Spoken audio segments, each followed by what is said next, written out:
اگر شاہ محمود قریشی کی طرح ڈٹ کے کھڑے رہیں تو کیس بنے گا. سائفر میں آپ کو ایک کلین چٹ ملی، لیکن اس کے باوجود شاہ محمود قریشی کو ناحق قید میں رکھا گیا. یاد رکھیے گا کہ اللہ کی پکڑ بہت سخت ہے اور آپ بہت جلدی اس پکڑ میں آئیں گے. اور یاد رکھیں، ناحق کسی کو قید کرنا دنیا کی عیاشیاں اور یہ جو پرکس آپ لوگوں کو مل رہی ہیں اور آپ عہدوں پر براجمان ہیں، یہ سب کچھ ختم ہو جائے گا. 3 سال 4 سال 5 سال 6 سال 10 سال، آخر کار جو اصل پاکستان کا اور جو عوام کا لیڈر ہے نا، اس نے آنا ہے. چاہے وہ آپ کے پاکستان کی عوام کی یادوں میں رہ جائے اگر اسے حکومت نہیں ملی، اگر وہ پاکستان کی عوام اور پاکستان کی جو آنے والی نسل ہے اس کے نظریے میں جس طرح سے وہ شامل ہوا، آپ اسے کھرچ کر نکالنا بھی چاہیں گے نا تو وہ نکل نہیں پائے گا، چاہے اسے حکومت ملے یا نہ ملے. جس نے دلوں پر حکومت کر لی اسے ظاہری حکومت کی اب کیا ضرورت ہے. ویورز، اللہ کی پکڑ بہت سخت ہے. لوگ سمجھتے نہیں ہیں، بڑے بڑے عہدوں پر بیٹھ کر جو کچھ وہ کر رہے ہیں وہ سمجھتے ہیں کہ شاید یہی عوام جو خدا کی مخلوق ہے اس کی خدمت ہے. یہ سر خدمت نہیں ہے.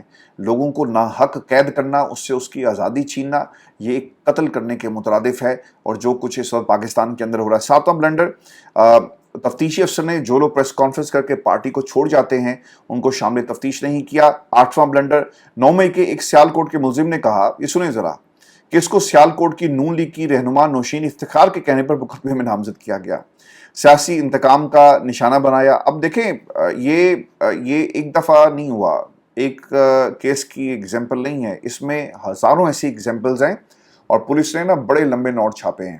میں بہت سارے ایسے لوگوں کو جانتا ہوں جن کی محلے میں کسی سے اگر لڑائی ہے یا کسی علاقے کے اندر وہ کوئی اسے پسند نہیں کرتا یا مخالف گروپ کا تھا تو اس کا نام بھی اس لسٹ میں شامل کروایا گیا. اور پھر جو راشی قسم کے افسران تھے انہوں نے اسے بطور ویپن استعمال کیا کہ بھائی جان قانون تو ختم ہو گیا اور قانون نام کی کوئی چیز نہیں ہے، کسی کو بھی اٹھاؤ پکڑ کر ڈال دو، نمبرز بڑھاؤ.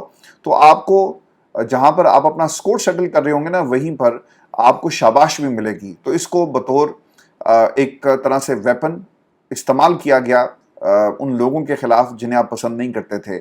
پھر ویورز، ایک اور کیس جو 9th بلنڈر اس کے اندر ہوا. اچھا، اس میں ایک اور بھی میں چیز شامل کر دوں کہ بالکل اسی طرح شاہ محمود قریشی کراچی میں تھے تو انہیں پورے پنجاب اسلام آباد کے مقدمات میں نامزد کر دیا گیا. کوٹ لکھپت جیل میں پہلی بار جمعے کے دن بھی 9 مئی مقدمات کا ٹرائل کیا گیا جو کہ رات 10 بجے کے بعد تک جاری ہی رہا.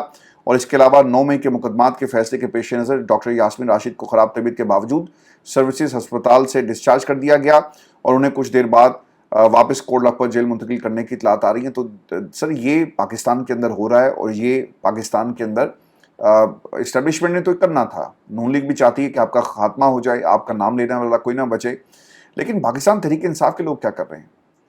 بہت ہی تکلیف دہ خبر میں آپ کے ساتھ شیئر کر رہا ہوں. ہم اور ہمارے جیسے کئی صحافی عمران خان اور پاکستان میں جمہوریت کے لیے جنگ لڑ رہے ہیں، لیکن تحریک انصاف کے لوگ، یہ پروٹوکول آپ کے پاس ہیں. پاکستان کے سوشل میڈیا پہ جو واریئرز ہیں جو جمہوریت کے لیے لڑ رہے ہیں، یہ ان کے پاس پروٹوکول نہیں ہے. انہیں اپنے ہی ملک میں آنے کی اجازت نہیں ہے. انہیں ڈالرز کا آپ تانا دیتے ہیں. کبھی ذرا دیکھیں، جھانک کر دیکھیں ان کے گھروں میں، ان کی تکلیفوں کو سمجھ کر دیکھیں. جو اپنے پیاروں سے دور ہو گئے، لوگوں نے کتنی کتنی قربانیاں دی، لوگوں نے اپنی زندگیاں قربان کر دی، اس لیے نہیں کہ وہ لوگ ان کی لاشوں پر سیاست کریں.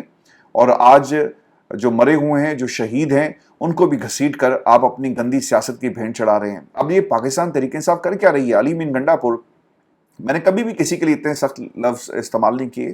اگر آپ مجھے ریگولر اس پلیٹ فارم پہ سنتے ہیں تو میں نے تو کبھی ہاؤس آف شریف کو برا نہیں کہا. میں نے ہمیشہ نواز شریف کو بھی باؤ جی کہہ کر پکارا. لیکن علی مین گنڈا پور نے جو کچھ کیا ہے اس کی آپ کو مثال نہیں ملے گی. لومڑی بھی سوچتی ہوگی کہ یار اتنی تو میں بھی چلاک نہیں ہوں جتنا علی مین گنڈا پور چلاک ہے. اور جس طرح نجم سیٹھی نے کہا نا کہ یہ ویل کنیکٹڈ اور بہت چلاک شاطر قسم کی شخصیت ہیں. علی مین گنڈا پور نے کیا کہا یہ سنیں ذرا. گفتگو جی دوبارہ لیک ہو گئی ہے اور خبر یہ آ رہی ہے کہ علی مین گنڈا پور نے دھمکی لگائی پاکستان کے سوشل میڈیا کو. علی مین گنڈا پور صاحب شدید غصے میں تھے، کہہ رہے تھے کہ ایسی کی تیسی سوشل میڈیا کی الیکشن نہیں ہوں گے، میرا فارمولا چلے گا. عارف الوی علی مین گنڈا پور اینڈ کمپنی کی باتوں سے شدید اختلاف کرتے ہوئے میٹنگ کا بائیکاٹ کر چلے گئے. سلمان راجہ تیمور جھگڑا اور ورکرز کا مقدمہ لڑ رہے تھے اور اسد کیسر نے بھی ورکرز کا مقدمہ لڑا اور فردوس شمیم نقوی بھی ورکرز کے لیے لڑ پڑے. میں آپ کو ایک بات بتاؤں، اگر آج آپ پاکستان تحریک انصاف کے ورکر کو مائنس کریں گے نا، یہ آپ کو مائنس کر دے گا. اور یہ علی امین گنڈاپور کا اگلا ٹاسک ہے کہ محرومی اور لوگوں میں تفریق پیدا کرو اور جو ورکر ہے اس کو پیچھے کر دو.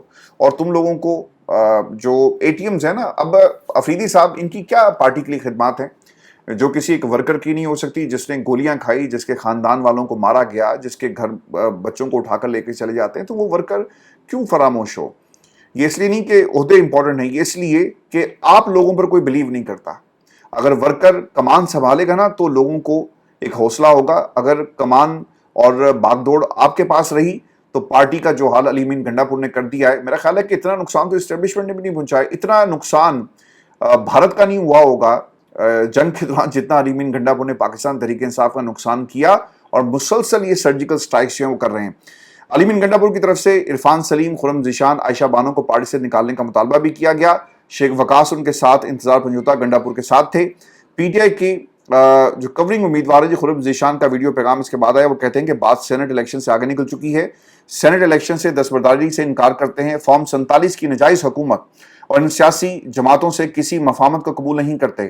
ہمارا انتخاب صرف مزاحمت ہے، مصلحتوں، گٹھ جوڑ اور سیاسی سودے بازی سے مکمل انکار ہے. آج دیکھیں، ایک دلیل آپ کے سامنے یہ بھی ہونی چاہیے. اگر عمران خان نے کمپرومائز نہیں کیا پاکستان میں طاقتور حلقوں سے، اگر عمران خان نے کسی ڈیل کو قبول نہیں کیا، تو پھر پاکستان کے اندر یہ لوگ ڈیلز کو کیوں قبول کرتے ہیں؟ یہ گٹھ جوڑ کی سیاست کیوں ہے؟ یہ گٹھ جوڑ کی سرکار تھی، لیکن یہ گٹھ جوڑ کی سیاست میں کنورٹ ہو رہی ہے. اور جو خبریں آ رہی ہیں میں آپ کے ساتھ آگے چل کر مزید آپ کو بتاتا ہوں کہ اب یہ مقابلہ پاکستان تحریک انصاف ورسس نظریاتی ورکر، اور پھر اس میں باقی یہ سارا جو گٹھ جوڑ کی سرکار تھی، انہوں نے مل کر اب ورکر کے سامنے ایک محاذ کھول دیا ہے. ورس خبر یہ بھی آ رہی ہے کہ ناراض امیدواروں نے دستبردار ہونے سے اعلان نہ ہونے کی صورت میں اپوزیشن سے مقابلہ کرنے کا فیصلہ کر لیا ہے. اور اپوزیشن کے درمیان 5-6 سیٹوں کا معاہدہ جو ہے ختم ہو جائے گا. اور ناراض امیدواروں کو اتوار سے پہلے کاغذات نامزدگی واپس لینے کی ہدایت کی گئی. اگر پی ٹی آئی کے ناراض امیدوار دستبردار نہ ہوئے تو ان کے خلاف کارروائی کا امکان ہے. بھائی کارروائیاں کرو، اس ملک کے اندر جمہوریت رہی نہیں. اور اگر تم یہ سمجھتے ہو کہ ایک سینٹ کی نشست کے لیے تم کارروائیاں کرو گے تو کرو کارروائیاں. وہ جماعت جو عمران خان کو رہائی اور اس تحریک کو نہیں چلا سکی، تو اسی جماعت کا کیا کرنا، ایسے لوگوں کا کیا کرنا؟ پاکستان تحریک انصاف اگر عمران خان کا مقدمے کو لڑ نہیں سکتی تو پھر کسی نشست کی، کسی کرسی کی اور کسی علی امین گنڈاپور کی پاکستان کی عوام کو ضرورت نہیں ہے. یہ تمہاری گٹھ جوڑ کی سیاست ہوگی، یہ تمہاری مفاہمت ہوگی. اگر مفاہمت کرنی ہوتی، جو اصل سیاست کا سلطان ہے، جو اصل بادشاہ اس وقت جیل میں بیٹھا ہے، پاکستان کی عوام کے دلوں کا بادشاہ، وہ چاہتا تو یہ گٹھ جوڑ بھی کر سکتا تھا. 8 فروری کی رات لوگ گئے اس کے پاس کہ پیپلز پارٹی کے ساتھ مل کر حکومت بنا لو، لیکن اس نے انکار کر دیا. اس نے کہا کہ میں چوروں سے ہاتھ نہیں ملاؤں گا. اگر میں نے آج ان کے ساتھ ہاتھ ملا لیا تو میں پاکستان کی عوام کو کبھی منہ دکھانے کے قابل نہیں رہوں گا. میں نے پاکستان کی عوام سے کمٹمنٹ کی اور آج اس کمٹمنٹ کے نتیجے میں وہ 2 برس ہو گئے اس نے اپنی ذاتی زندگی کو قربان کر دیا. یہاں پر لوگ کہتے ہیں کہ جناب اس نے اپنی ذاتی زندگی کو بچوں کے لیے قربان نہیں کیا، بچے قربان اس ملک پر نہیں کیے. بھائی اور کیا ہوتا ہے کہ ایک باپ جو اپنے بچوں سے بات نہیں کر سکتا، جو اپنے گھر میں ایک پرسکون زندگی گزار سکتا تھا، وہ بھی باؤ جی کی طرح نا کہ لندن میں کسی فلیٹ کے اندر بیٹھا ہوتا اور ڈیلی اس کی ملاقاتیں جو ہیں وہ شاہی خاندان کے لوگوں سے ہو رہی ہوتی، جو یہاں پر انفلوئنس رکھتی ہے کمیونٹی، ان میں بیٹھتے اٹھتے. جو برطانیہ کی جو یہ ہائی پروفائل جنٹری ہے اس میں بھی عمران خان کی تصویریں یہ دنیا کے مختلف اخبارات میں چھپ رہی ہوتی، لیکن عمران خان نے ایسا نہیں کیا. اس نے اپنی آزادی کو تم لوگوں کی آزادی کے لیے قربان کر دیا. اور علی امین گنڈاپور کہتا ہے کہ سوشل میڈیا کی ایسی کی تیسی. دوستو آج سے علی امین گنڈاپور کا ہر وہ جو ان کا موو ہے، ہر قدم اس کو بے نقاب کرنا ہے. اور اگر آپ اس سے اتفاق نہیں کرتے، آپ کو اجازت ہے، آپ کمنٹ کریں. اگر میں تنقید کر سکتا ہوں تو آپ کو بھی حق ہے، آپ تنقید کریں اور آپ ضرور بتائیں کہ اگر یہ علی امین گنڈاپور اور ان جیسے جو لوگ ہیں وہ جو اس وقت نشستوں اور کرسیوں اور سیٹس کے لیے جنگ لڑ رہے ہیں، یہ 500 افراد کا قافلہ، گاڑیوں کا قافلہ اس سے پہلے لاہور کیوں نہیں گیا؟ جاتے نا عالیہ حمزہ کے ساتھ اظہار یکجہتی کرتے کہ عالیہ ہم آگے ہیں اور پنجاب کے اندر تحریک چلے گی، اور یہ جو قافلہ تھا لوگوں کا پورے پنجاب کا دورہ کرتا. کیوں نہیں ہوا؟ کیونکہ پاکستان کی اسٹیبلشمنٹ اور پھر پاکستان میں یہ جو حکومت ہے ان کی مرضی سے علی امین گنڈاپور سب کچھ کرتے پھرے. آپ نے اس چیز کو بھی ذہن میں رکھنا ہے. جس طرح بیرسٹر سیف کے لیے بغیر سکیجول کے اڈیالہ جیل کا دروازہ کھلتا ہے، اعظم سواتی 7 بجے پہنچتے ہیں، 3 گھنٹوں کا پروٹوکول لگا کر گاڑیوں کا اندر گاڑیاں علی امین گنڈاپور کو بھیجا جاتا ہے. پریس کانفرنس سے پہلے ملاقاتیں 3 گھنٹے ہوتی ہیں. یہ بنیادی ایک دلیل ہے کہ اس شخص کے لیے پنجاب میں رکاوٹیں کھڑی نہیں کی گئی بلکہ پھولوں کے ہار پہنائے گئے، اور وہ بابا جی جنہوں نے پھولوں کے ہار پہنائے ان کو آپ نے گرفتار کر لیا، لیکن جسے اصل طور پر گرفتار کرنا تھا اسے آپ نے گرفتار نہیں کیا۔ ویورز، میں آپ کو یہ بھی خبر دے دوں کہ بھارت ایک نئی جنگ کی تیاری کر رہا ہے، اور عبدالباسط صاحب یہ بتاتے ہیں کہ بھارت نے برہموس میزائل کا تجربہ کیا۔ بھارت نے برہموس کی رفتار آواز کی رفتار سے 8 گنا بڑھا دی ہے۔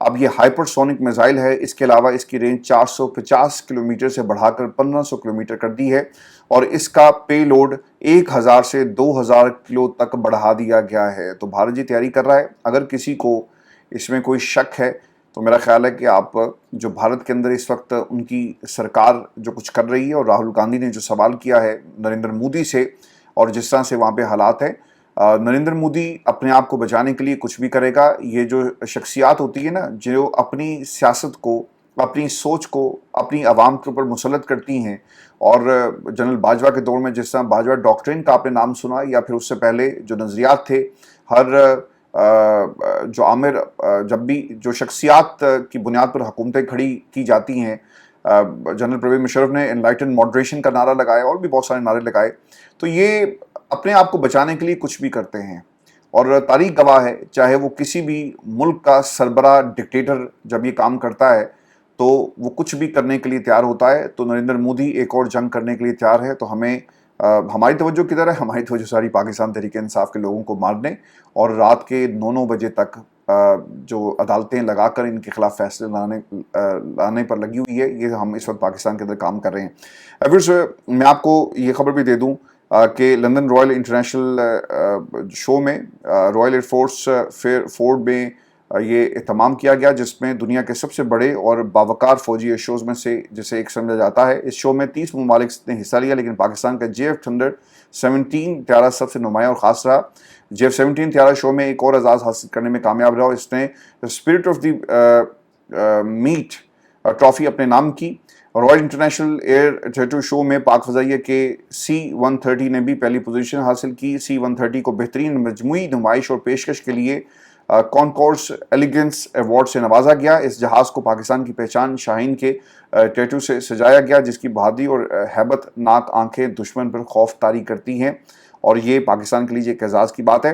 میں اب آپ کو پاکستان میں بارشوں کے حوالے سے بھی خبر دے دوں کہ اب تک 119 ہلاکتیں ہوئی ہیں، اور سیکٹری ایمرجنسی سروس پنجاب رضوان نصیر یہ بتاتے ہیں کہ صوبے بھر میں حالیہ بارشوں کے باعث 119 قیمتی جانوں کا نقصان ہوا، اور انہوں نے یہ بھی دعویٰ کیا کہ 2005 کے زلزلے کے بعد پاکستان میں کوئی جامع نظام موجود نہیں تھا، اور ہمیں بیرون ملک سے امدادی ٹیموں پر انحصار کرنا پڑا۔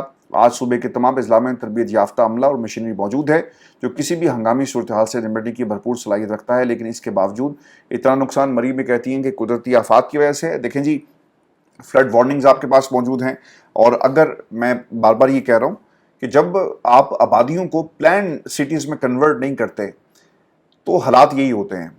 کچھ دن پہلے ایک میں ویلاگ دیکھ رہا تھا کسی دوست کا، اس نے منجو داڑو کی ایگزامپل دی۔ اس نے کہا جی کہ بارش جو اس کا مومنٹم تھا، تو منجو داڑو تو ڈوب جانا چاہیے، لیکن منجو داڑو میں پانی کھڑا نہیں ہوا، کراچی میں پانی کھڑا ہو گیا۔ آپ دنیا کی اولڈ سویلائزیشنز کو اٹھا کر دیکھیں تو ان کے انجینئرز ہماری اس جدید ٹیکنالوجی اور ان جدید ذہنوں سے بہتر تھے۔ ویژن نہیں ہے، نئے شہر آپ آباد کرتے ہیں، سوسائٹیز کو NOCs آپ جاری کرتے ہیں، لیکن پلان کچھ نہیں ہے کہ بارش کی صورت میں جو نیچرل ریزروائرز ہیں وہ کہاں بنائے جا سکتے ہیں، اس پانی کو کیسے روکا جا سکتا ہے، لیکن وہ پانی لوگوں میں کے گھروں میں داخل ہو کر تباہی آپ کو مچاتا ہوا نظر آتا ہے۔ میں آپ کو ایک خبر یہ بھی دوں، اور خبر یہ ہے، طلال چودھری صاحب ایک پریس کانفرنس کر رہے تھے، اور وہاں پر ایک صحافی نے ان کو جاتے جاتے روک لیا، اور اس نے کہا جی کہ فیصل آباد میں ایک بڑا آن لائن فراڈ پکڑا گیا اور اس کا تعلق پاکستان مسلم لیگ نون سے ہے، تو اس پر آپ کیا کہیں گے؟ تو اس پر طلال چودھری صاحب نے اس کی طرف ایسے دیکھا اور بڑی بے بسی کے ساتھ، اور کہا کہ چلیں اس پر بعد میں بات کریں گے۔ تو بعد میں اب کہاں بات ہوگی، یقیناً خاموشی ہے، اور طلال چودھری صاحب جو ہے وہاں سے غائب ہو گئے۔ اب فراڈ کون سا تھا یہ میں آپ کے ساتھ شیئر کر دیتا ہوں۔ National cyber crime investigation agency نے فیصل آباد میں چھاپہ مار کر سرمایہ کاری کے فراڈ میں ملوث بڑا کال سینٹر پکڑا جی۔